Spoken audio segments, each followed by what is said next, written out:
Imagine a place where a giant hangar rises up out of the desert.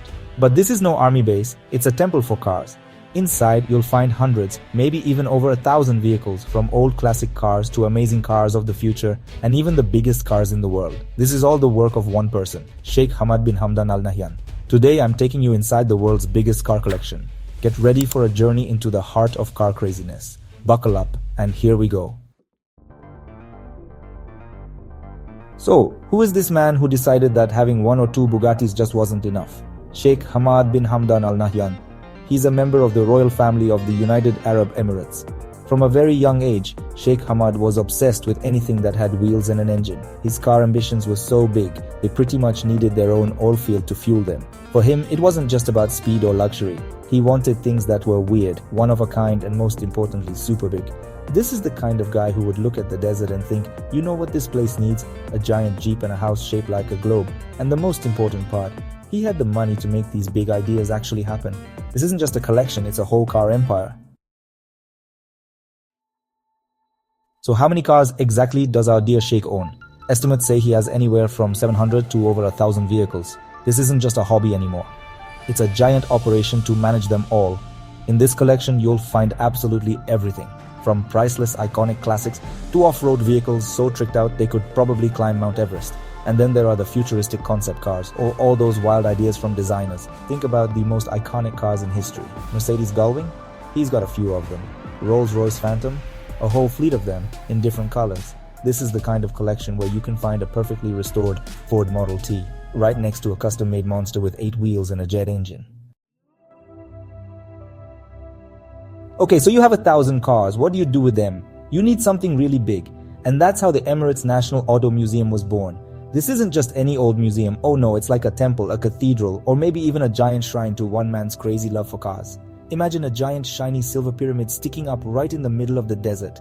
You can find it about a 45-minute drive from Abu Dhabi. The main building where they keep the cars looks more like an army base or a hangar for spaceships than a regular museum. It's huge, super roomy, and packed to the brim with the most amazing cars you can ever imagine. The feeling inside is really something else. It's like stepping right into the mind of a mad car genius. Just getting to this place is an adventure all by itself. You're driving through the desert, past big sand dunes, and then all of a sudden, way out in the distance, you see this shiny pyramid. It's like a mirage. You know, when you think you see something in the desert that isn't really there. Except this one is totally real and it's full of cars. Okay, so the Sheikh has 1,000 cars and his own pyramid in the desert to keep them in. But what's it all for? Is it just a giant way of telling the world, I'm richer and have more toys than you? Well, the official story is a bit more special. Sheikh Hamad says he doesn't see his collection as just a trophy. Apparently, his goal is to share knowledge. Another great goal is to inspire young people. Maybe to get them interested in engineering, mechanics, or the history of machines. That sounds a bit better. The Sheikh also talks about showing the history of technology. His collection has vehicles that are important steps in how cars have changed over time. You know, trying to pick the absolute best cars from a collection of 1,000, well, it's like trying to pick your favorite grain of sand in the whole desert. It's super hard. And let's be real, a little bit silly. But let's try to pick a few cars that really show what this place is all about. First up is the giant Dodge Power Wagon. It's 8 times bigger than the original with a whole apartment inside. Next, we have something for those who like things a bit more, well, not so huge. It's the famous collection of 7 Mercedes 500 cells, each in a different color of the rainbow, one for every day of the week.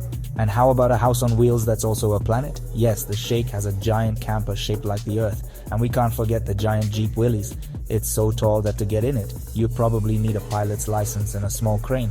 Another car worth checking out is the Bugatti EB110. This legendary supercar from the 90s mixed a futuristic look with a powerful 12-cylinder engine and 4 turbochargers. It could go faster than 340 kilometers an hour, a real icon from before the Veyron came out. Lastly, we should mention his love for amphibious vehicles. An amphibious vehicle is a car that can travel on land and in water. He has a whole collection of them, from old ones to newer ones.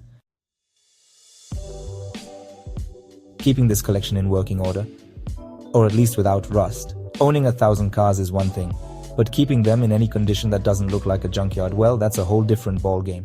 That's a huge planning challenge. Just think about it. 1,000 batteries to charge, 4,000 tires to check, 1,000 engines needing regular oil changes. You need an army of mechanics, planners, and probably a few miracle workers for that. And then there's the dust. We're in the desert. Dust is everywhere. Fighting the desert dust is a job that never ends. So is it heaven or just a really big garage with air conditioning? So to wrap up this car adventure, what are we really looking at here? On one hand, it's a totally amazing show of money and passion that got out of hand in the most amazing way. How big this whole thing is, the dream of getting so many different and sometimes silly cars is just mind-blowing. For some people, Sheikh Hamad's collection is just a rich guy's whim, a wild idea from a man who has too much money and doesn't know what to do with it. But is that all there is to it? Is it just showing off? For others, it's the biggest dream car collection ever. It's a place where car history comes to life, where you can see how cars change from just a way to get around to a piece of art, a sign of being important, or even something people almost worship. Sheikh Hamad, in his own kind of quirky way, has made a museum on wheels. It shows not just how cars got better with technology, but also how creative and imaginative people can be, and sometimes, well, a total lack of good taste. This place reminds us what an amazing journey cars have been on over the last 100 years. In the end, whether you think it's a paradise for car lovers or a monument to being over the top, one thing is for sure. Sheikh Hamad bin Hamdan Al Nahyan has made something totally one of a kind. A place that makes you think, makes you laugh, sometimes shocks you, but it never leaves you feeling bored. It's a car kingdom that makes us think about our own connection to cars and what we would do if money was really no object. And that's where our desert adventure ends. So there you have it. We visited a place that shows how clever people can be, and it's full of amazing things you might not even know existed. Sheikh Hamad's collection is more than just cars. It shows a passion so big, it's almost unbelievable. It just goes to show, if you have enough money and you really want something, you can build almost anything. If seeing an 8-cylinder engine makes your heart beat faster, then don't forget to subscribe and let us know in the comments what you think about all this, and tell us what car you'd love to have in your own collection. Thanks for watching. Take care. See you in the next one. Bye for now.